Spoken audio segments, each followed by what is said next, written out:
Hello, how are you today? Before we get started, you already know what to do. Have a drink of water, stay hydrated, maybe grab a snack if you plan on sticking till the end of this video, but you already saw the title. I'm going to be showing you the cameras that I use as an unemployed, shy content creator. Now, I don't really know where to start off. I do have 5 that I kind of not necessarily rotate in between, but kind of use depending on what I bring when I travel, as well as if I have the opportunity to use it, I'll use it. So if I'm at home, I do kind of like to rotate in between the different cameras just so that I'm able to just be on top of my game whenever I use each camera. First one, of course, is the one that I always have with me. This is the iPhone 17 Pro Max. So this is a newer phone, of course, so I haven't been using it that long. This is what I've been using for a while. This is the iPhone 15 Pro Max, and this thing has been with me on some amazing adventures. The iPhones are awesome because they're just always with you. You have 3 different cameras, a standard camera, a wide angle lens, and then a telephoto. So you pretty much have a very flexible camera in your pocket. Plus it can shoot 4K, slow motion, all of that good stuff.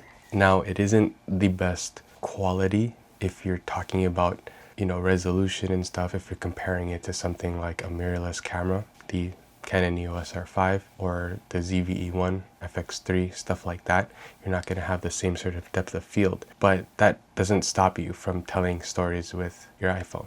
It is an amazing camera. I'm going to say that till the end of the time.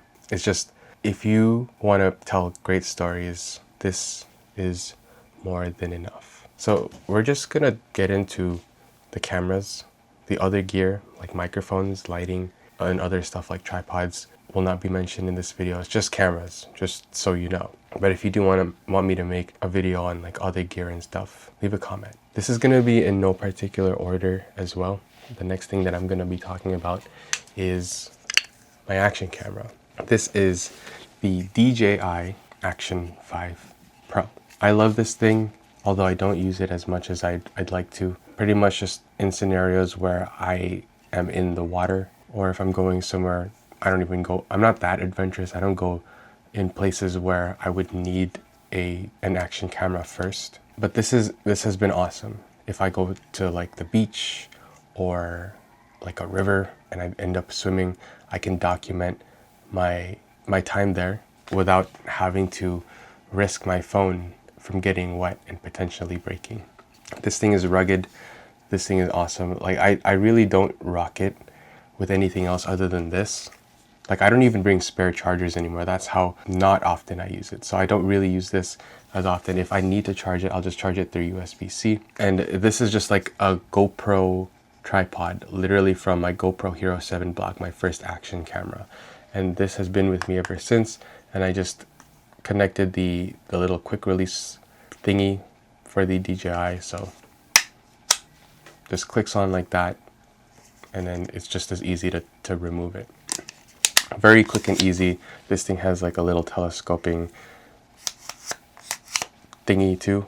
If you don't think this is that much for an action camera with a very wide point of view, this is plenty. It's awesome. So it also works as a tripod. I brought this in salt water. I brought this in fresh water, and so far so good. No sort of like rust or anything. So love this thing. The setup is compact, small, but it'll film your memories. The video quality is actually not that bad. I filmed stuff in this room with the same sort of lighting setup, and it held up pretty well. Action cameras are getting really good. The Osmo Nano is something that I kind of want to get into as well, but I'm broke. I don't need new gear. I'm trying to stop myself from spending so much money on gear, so I'm trying not to buy anything for now. But that is the DJI Osmo Action 5 Pro. We're gonna go ahead and go into another DJI product. This is the Osmo Pocket 3. This thing has been amazing, although I feel like Same with all of these cameras. I feel like I just have so many that I don't utilize them enough. This thing is awesome. It's small, compact, video quality is amazing, and it's versatile. I mean, you have connectivity with the DJI microphones. That's something too with the Osmo Action 5 Pro. You can connect it to any of the microphones from DJI really quickly through Bluetooth, and it sounds amazing. But I don't really use it that much with the Action camera. It's more so with this thing. So it has a built-in gimbal. I'm pretty sure you've seen this everywhere. You already know all about it. But you can get super steady shots, and if you pair it up with the right accessories, this thing is super versatile. Like, this is a magnetic mount, and you can stick it onto anything. It's pretty strong to any metal surface, or most of the metal surfaces out there, out in public, and you can vlog very, very discreetly. I also have a more compact little adapter, and this adapter allows you to charge and do data transfer, but it also allows you to connect like a little tripod. So I have the Ulanzi mini tripod feet. I'm getting bombarded with notifications, so I'm just gonna put on do not disturb really quick.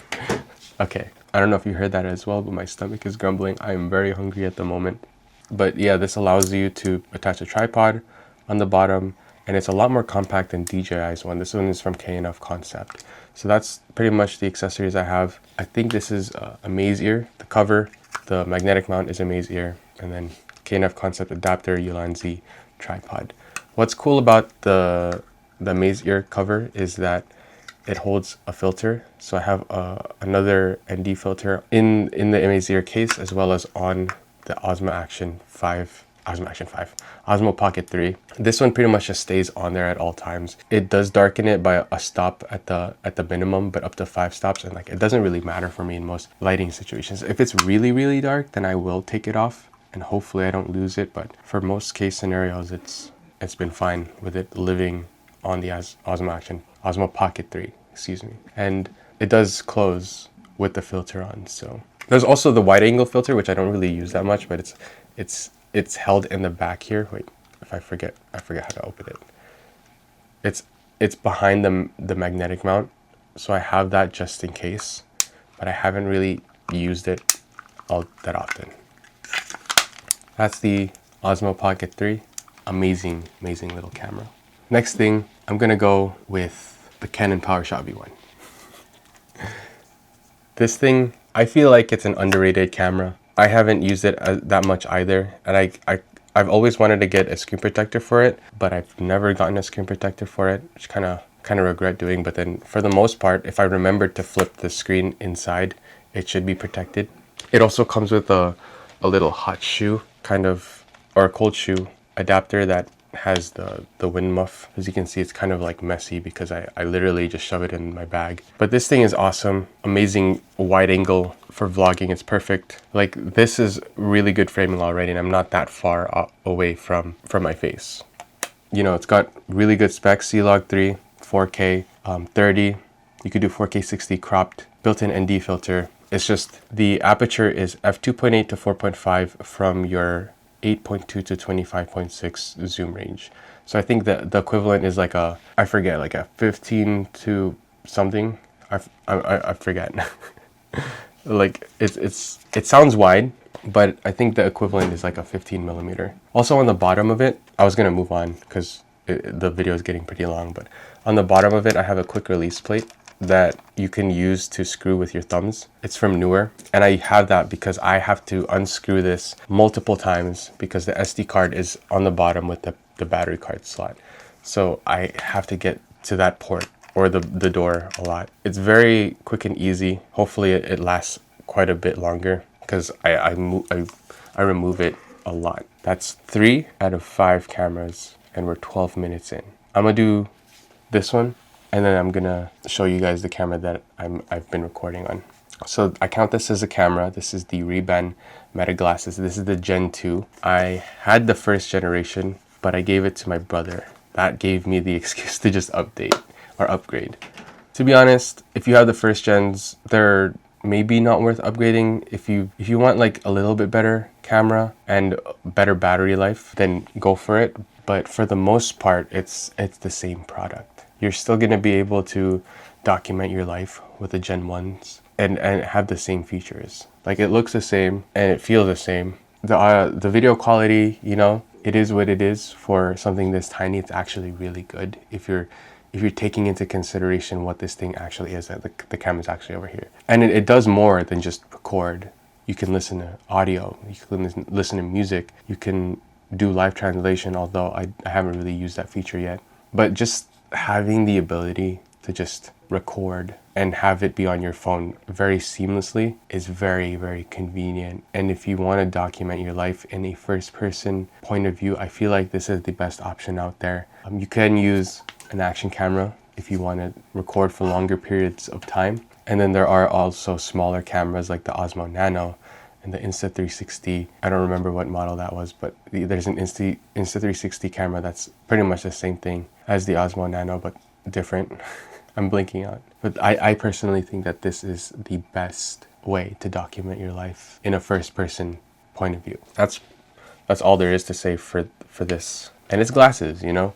Like, this is the transition glasses or transition pair, so it'll turn into sunglasses when I'm out in the sun, when it's exposed to UV rays. Charging case is pretty nice as well. I think it's worth the investment.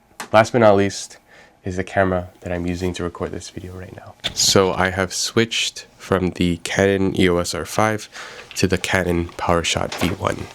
So this right here is my main workhorse. I've had this for years and I don't plan on upgrading anytime soon, although I would really like the Mark II.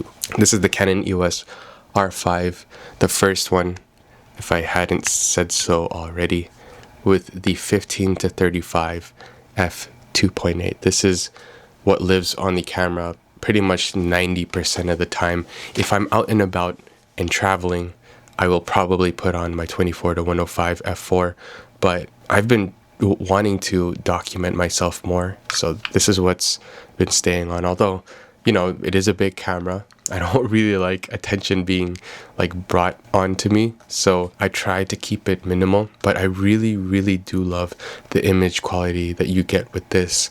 If I had a choice to document my life, it would be with this. The quality that you get with it, the autofocus, I think it's personally, for me, it's worth carrying this like big bulky thing, and I've been doing so for years. This thing is probably gonna be with me until it gives out. This is how much I love this thing. I've dropped it a few times. I've had it serviced once because of it. I think, you know, not the camera body itself, but the lens. I've dropped the 15-35. This thing is awesome. The image quality that you get from pictures and video is sweet, although the files are huge. And I think this is the reason why I haven't been able to move to a different camera or switch to a different brand, even though I've really wanted to. I've thought about switching to the ZV-E one for the longest time, but it's like I can't take the same photos that I can with the ZV-E one in comparison to this thing. So like this for me, right, is like the perfect hybrid shooter camera. And that's the reason why I really want to upgrade to the Mark II, because it's just better. But it's not that much better, right? It's not worth upgrading, in my opinion, for what I use it for, because I already have the Mark I. The ND filter is what lives on the 15-35 as well. This is the first version of the freewheel magnetic filter, and I have a VND/mist. So there's like two different filters on it. The first layer is the VND and mist, and then this is like a magnetic, I think it's like 0 to 5 stop, which is amazing. But then again, like even though this is like a 0 stop, you'll still have like a little bit of a variable ND, or does it say variable ND? Yeah, this is variable ND on the first layer. So it still darkens or doesn't let as much light in comparison to if this was off. But I love the mist, so I keep it on, and I haven't had any problem. Like pretty like low light is fine, and being able to go from 0 to 5 stops really quickly is amazing, as well as flipping it around and using it as a CPL filter, a circular polarizer, is cool. I don't really use a circular polarizer that much, if I'm being honest.